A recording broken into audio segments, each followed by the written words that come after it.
I'm Gordon Campbell and I teach at the University of Leicester. The Bible that we are publishing is a version of the Bible published in 1611, so it's 400 years old this year.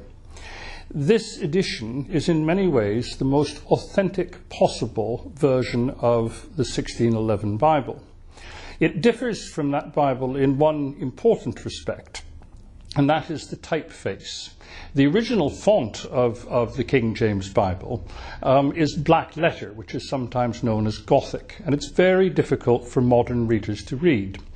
We've therefore reset the text in Roman type, which is easy to read. Now that process has been exactly done, word for word and letter for letter.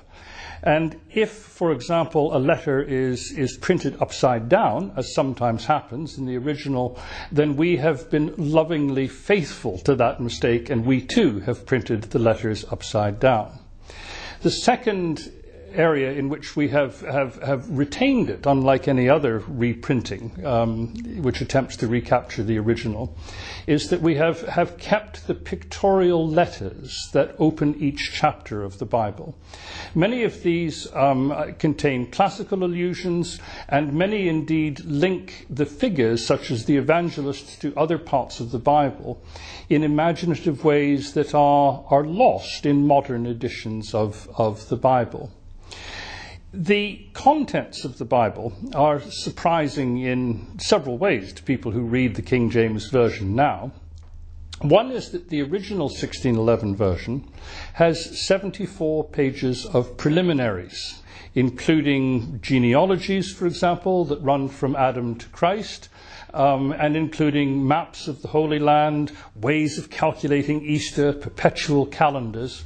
These things are all omitted from modern editions, and yet they are an integral part of the Bible as it was published in 1611, and we include all of that.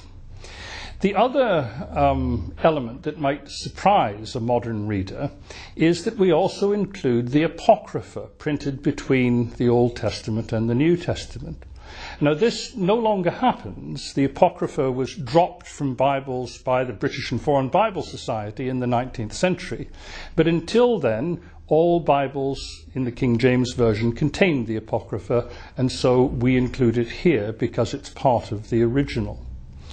Now, the printing of the King James Bible achieved a very high standard. But that doesn't mean there aren't mistakes.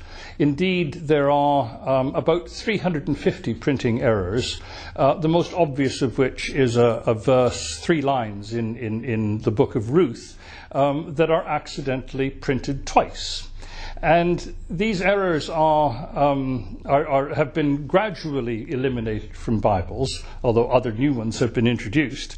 But what I've done in this case is given a simple list of the 350 errors so that readers can see the starting point of the Bible that has become the modern edition of it. Now, the characteristic of this Bible that I think I would most like to leave you with is that it was, as it said on the title page, appointed to be read in churches. To put that another way, it was a Bible that was translated with the express purpose of being read aloud.